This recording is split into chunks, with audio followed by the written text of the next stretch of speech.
All right, man. I'm up here in the office of the Real Don't Shop. Look down, see what's going on with that.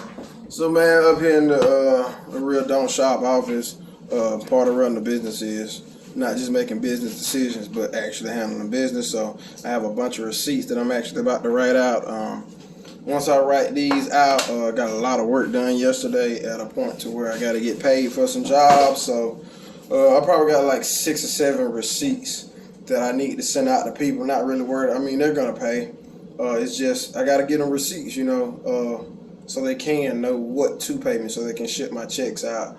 I don't really like that part of it, but it is part of it. I'd rather just go fix it and I take some number and they cash at me. But it doesn't always work like that. So that's going on. I actually just text my godson to make sure he could come over. To see if he wants to wash up some pistons. So the pistons have been soaking now for 2 or 3 days.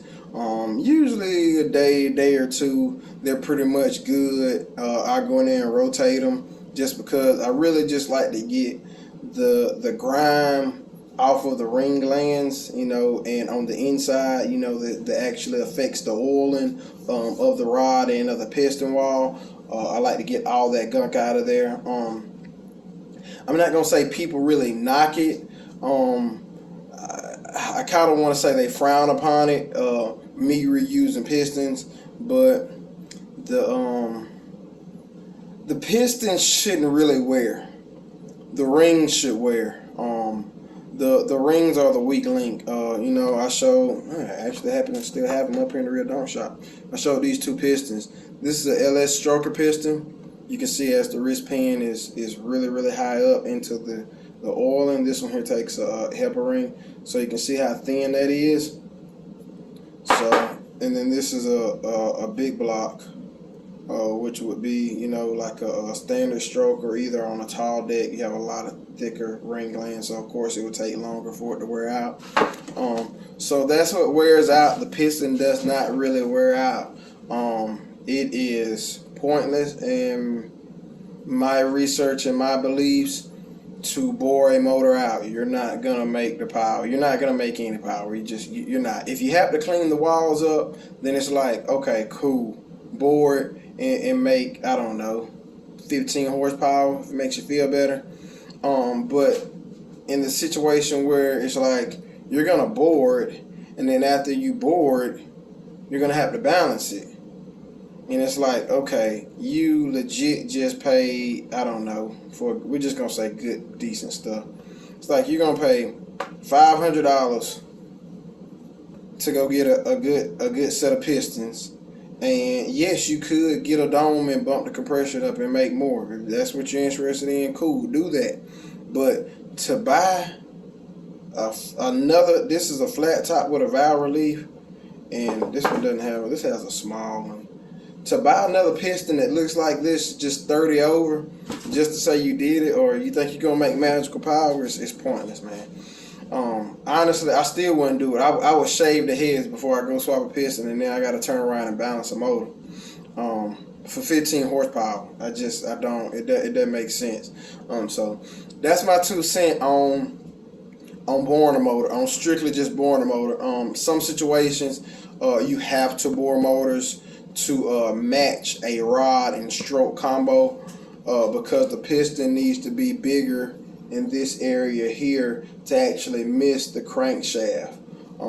That's why this is a standard stroke deal, and then this is a serious stroker. You see how short the skirt is on it. So you'll hear people talking about it can actually fall out the bottom of the cylinder depending on how much stroke and how short the piston is. So in certain situations like that, I like to put sleeves in them.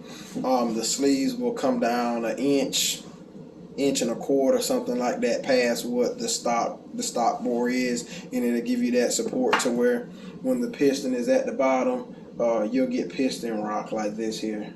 And that will cause you to snap rods, and it will also cause rings to wear out really fast. So that's the 2 cents on that. So that's the explanation on what you're going to be seeing done is it's gonna be the pistons being cleaned up, they're gonna come like freaking spotless, dude. Like legit, like they're gonna be spotless.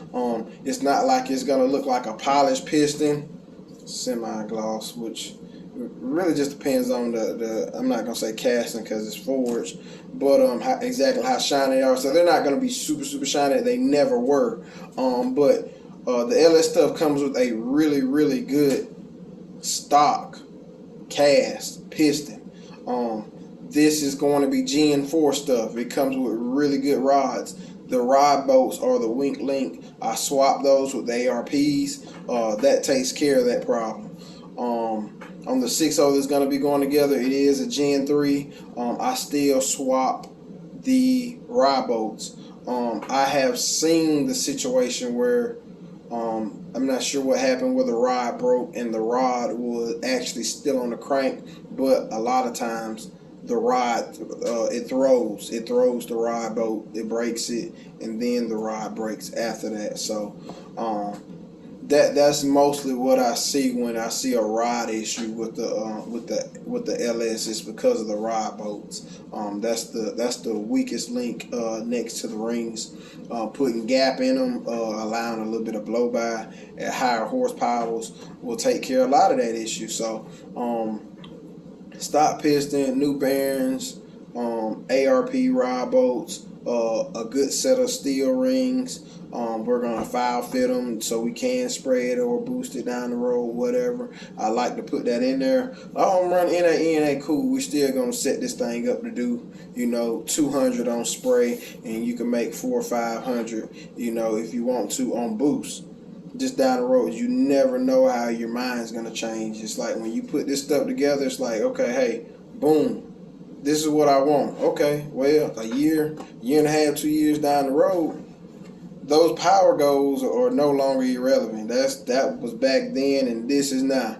You say, oh, I'm gonna set this goal, this the budget. Then boom, you run into a bunch of money. Oh, that's out the window. You going bigger and better now. So that's what I see with a lot of people. So just kind of, if you can, if you allow yourself to build a little bit towards the future, a little bit of an overbuild, so you can go further, up in that power range later down the road, being a power junkie. That's my thought process. If you're not a power junkie, then yeah, put whatever you can together for cheap or cheaper, and ride it and enjoy it. Even as a racer, I enjoy just cruising and riding, listening to the pipes, enjoying hearing the cam thump, the car shake, cutting my music on, just cruising the street.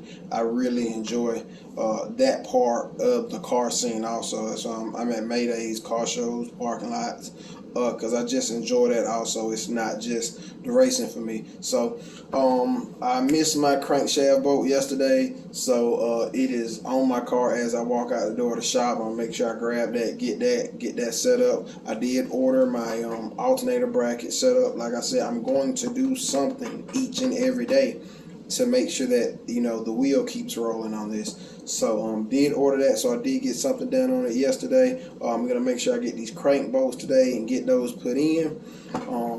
What else are we on? I gotta write some people receipts, like I said, just part of the business side of it. And after that, we're gonna get back on some ACs, man.